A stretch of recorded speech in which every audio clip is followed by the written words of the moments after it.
From the Final Four to the Final Two, WTVA's Andy Lee joins us as the Lady Bulldogs inch closer and closer to a national championship. Andy? Yeah, that's right, Daniela. 1 year ago today, the Mississippi State women defeated UConn to reach their first national title game. The Bulldogs are back in the championship game after Friday's overtime win over Louisville. However, there will be no rematch with UConn. Late last night, Notre Dame edged the Huskies in overtime. WTVA Sports Director Jim Holder caught up with the Bulldogs earlier today and joins us now live. Jim.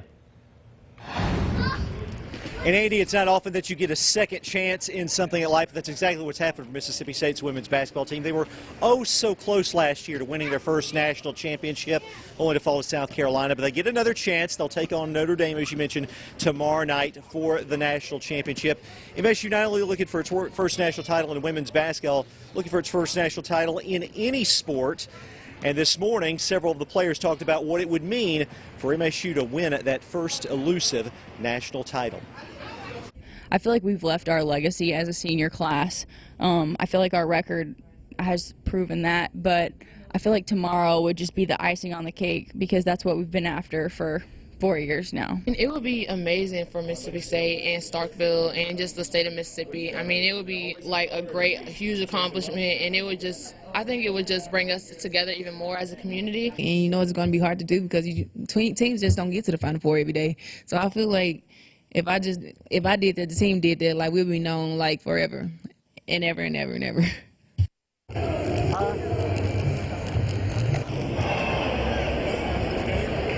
2-hour practice. It was closed to the media and to the public. And then they came on over to the Columbus Convention Center here in Ohio, the Greater Columbus Convention Center, for what's called Tourney Town. It's kind of the NCAA's version of Fan Fest. A lot of fans on hand, MSU players and coaches, as well as Notre Dame players and coaches, handing out autographs, signing those autographs. Of course, there was a limited amount of time, so they had to cut it off. There was a very long line, as you can see.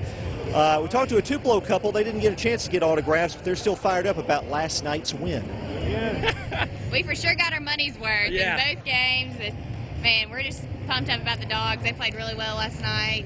Excited for them. They did. I mean, I guess it's a thing to go into overtime in the Final Four for us. So it was exciting. I actually looked at Jess and I said, we're going to make this three-pointer, and Roe came down and hit it. It was awesome. It was great. And now the task at hand for Mississippi State. Less than 24 hours from now, the big national championship showdown against Notre Dame. Coming up later in sports, we'll talk with more of the MSU players about that matchup. But for now, reporting live from the Women's Final Four in Columbus, Ohio, Jim Holder, WTVA 9 Sports. All right, thanks a lot, Jim. I'll talk to you later in sports. Daniela?